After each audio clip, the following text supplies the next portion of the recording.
ಸಚಿವರಾಗಿರ್ತಕ್ಕಂಥ ಮೋದಿಯವರು ಅಂಬೇಡ್ಕರ್ ಬಗ್ಗೆ ಮಾತನಾಡ್ತಕ್ಕಂಥ ಅವಹೇಳನ ಅಮಿತ್ ಶಾ ಅಂಬೇಡ್ಕರ್ ಬಗ್ಗೆ ಅಮಿತ್ ಶಾ ಅವರು ಮಾತನಾಡ್ತಕ್ಕಂಥ ಅವಹೇಳನಕಾರಿ ಮಾತುಗಳ ಬಗ್ಗೆ ಇವತ್ತು ಸರ್ವ ಸದಸ್ಯರ ಸಭೆಯಲ್ಲಿ ತೀವ್ರವಾಗಿ ಖಂಡಿಸಿದ್ದೀವಿ ಮತ್ತು ಅದನ್ನು ನಿರ್ಣಯವನ್ನು ಮಾಡಿದ್ದೀವಿ. ಆ ಅಮಿತ್ ಶಾ ಅವರು ಕೂಡಲೇ ಇದೇನು ಅಂಬೇಡ್ಕರ್ ಬಗ್ಗೆ ಮಾತನಾಡಿದ್ದಾರೋ ಆ ಮಾತನಾಡಿದ್ರ ವಿರುದ್ಧವಾಗಿ ರಾಜ್ಯದಲ್ಲಿ ಮತ್ತು ದೇಶದ ಎಲ್ಲ ಕಡೆಗೂ ಪ್ರತಿಭಟನೆಗಳು ಪ್ರಾರಂಭವಾಗಿವೆ. ಈ ಪ್ರತಿಭಟನೆಗಳ ದಿವಸ ಇದೆ ನಮ್ಮದು ಇವತ್ತು ದಿವಸ ಏನು ಸರ್ವ ಸದಸ್ಯರ ಸಭೆಯಲ್ಲಿ ಒಂದು ಅಂಗೀಕಾರ ಮಾಡಿದ್ದೀವಿ, ಖಂಡನಾ ನಿರ್ಣಯವನ್ನು ಅಂಗೀಕಾರ ಮಾಡಿದ್ದೀವಿ. 21/12/24 ಕಸ್ತೂರಬಾ ಸಭಾಂಗಣ ಗಾಂಧಿ ಭವನ ಕುಮಾರಕೃಪಾ ಇಲ್ಲಿ ನಡೆದ ರಾಜ್ಯ ಸರ್ವ ಸದಸ್ಯರ ಸಭೆಯಲ್ಲಿ ಅಮಿತ್ ಶಾ ಅವರು ಡಾಕ್ಟರ್ ಅಂಬೇಡ್ಕರ್ ಅವರ ಕುರಿತು ರಾಜ್ಯಸಭೆಯಲ್ಲಿ ಅವಹೇಳನಕಾರಿಯಾಗಿ ಮಾತನಾಡಿರುವ ಬಗ್ಗೆ ಖಂಡನಾ ನಿರ್ಣಯವನ್ನು ತೆಗೆದುಕೊಂಡ ನಿರ್ಣಯ. ಕೇಂದ್ರ ಗೃಹ ಸಚಿವರಾದ ಶ್ರೀ ಅಮಿತ್ ಶಾ ಅವರು ದಿನಾಂಕ 17/12/24 ರಾಜ್ಯಸಭೆಯಲ್ಲಿ ಮಾತನಾಡುತ್ತಾ ಅಂಬೇಡ್ಕರ್ ಅಂಬೇಡ್ಕರ್ ಅಂಬೇಡ್ಕರ್ ಅಂಬೇಡ್ಕರ್ ಎಂದು ಇಷ್ಟು ಬಾರಿ ಒಂದು ಸಮಯ ದೇವರ ಹೆಸರು ಹೇಳಿದ್ದರೆ 7 ಜನ್ಮಗಳಷ್ಟು ಸ್ವರ್ಗ ಪ್ರಾಪ್ತಿಯಾಗುತ್ತಿತ್ತು ಅನ್ನೋ ಮಾತಿದೆಯಲ್ಲ, ಅದು BJP ಮತ್ತು ಕೇಂದ್ರ ಸರ್ಕಾರದ RSSನ ಇದು ಹುನ್ನಾರಗಳು. ಇದು ನಮಗೆಲ್ರಿಗೂ ನಮಗೆಲ್ರಿಗೂ ಗೊತ್ತಾಗಿದೆ ಎಷ್ಟರ ಮಟ್ಟಿಗೆ ಇವರು ದೇಶನ ಆಳ್ತಕ್ಕಂಥವ್ರು. ಇದು ಬಯಲಾಗಿದೆ ಇವತ್ತು. ಈ ಸಂಪೂರ್ಣವಾದ ಇವರ ಏನು ಆಡಳಿತದಲ್ಲಿ ದಲಿತರು, ಹಿಂದುಳಿದವರಿಗೆ, ಅಲ್ಪಸಂಖ್ಯಾತರಿಗೆ ಯಾವುದೇ ರೀತಿಯ ಒಂದು ಹಕ್ಕುಗಳು ದೊರೀತಾ ಇಲ್ಲ. ಅದನ್ನು ನಾವು ಇವತ್ತು ಖಂಡಿಸ್ತಾ ಇದ್ದೀವಿ.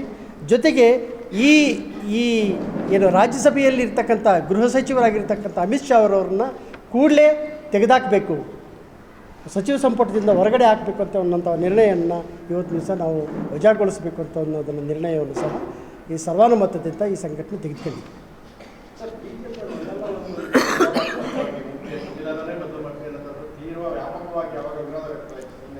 10 ವರ್ಷಗಳಿಂದ BJP ಅಧಿಕಾರಕ್ಕೆ ಬಂದಾಗಲಿಂದನೂ ಇದು ನಡೀತಾನೇ ಇದೆ.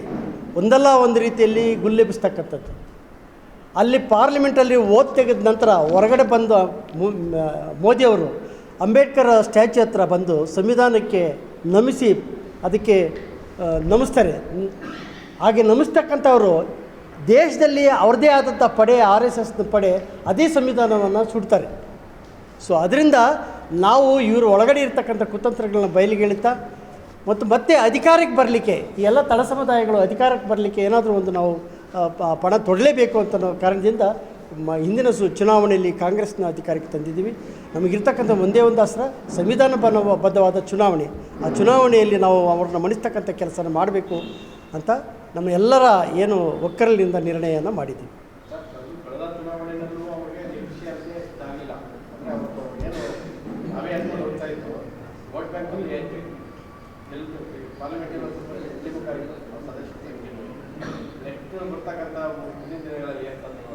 ಇಲ್ಲ, ಮುಂದಿನ ದಿನಗಳಲ್ಲಿ ಇದೇ ಥರದ ಒಂದು ಬೆಳವಣಿಗೆ ಇರಲ್ಲ. ಏನು ಇವತ್ತಿನ ದಿವಸ ಅವರು ಕೊಂಡ್ಕೊಳ್ತಾ ಇದ್ದಾರೆ, ಎಲ್ಲ ರಾಜ್ಯಗಳಲ್ಲಿ ಅವರ ವೋಟ್ ಬ್ಯಾಂಕ್ ಅಲ್ಲ, ಅದು ಇವರು ಪರ್ಚೇಸ್ ಮಾಡ್ತಕ್ಕಂಥದ್ದು. ಯಾರು ಗೆದ್ದಿದ್ದಾರೋ ಅವ್ರನ್ನ ಪರ್ಚೇಸ್ ಮಾಡ್ತಕ್ಕಂಥ ಒಂದು ಕುತಂತ್ರ ರಾಜಕೀಯನ ಮಾಡ್ತಾ ಇದ್ದಾರೆ. ಅದು ಈ ದೇಶದಲ್ಲಿ ನಡೀತಾ ಇರತಕ್ಕಂಥ ಒಂದು ಪ್ರಜಾಪ್ರಭುತ್ವಕ್ಕೆ ವಿರುದ್ಧವಾಗಿರ್ತಕ್ಕಂಥ ಕ್ರಿಯೆ.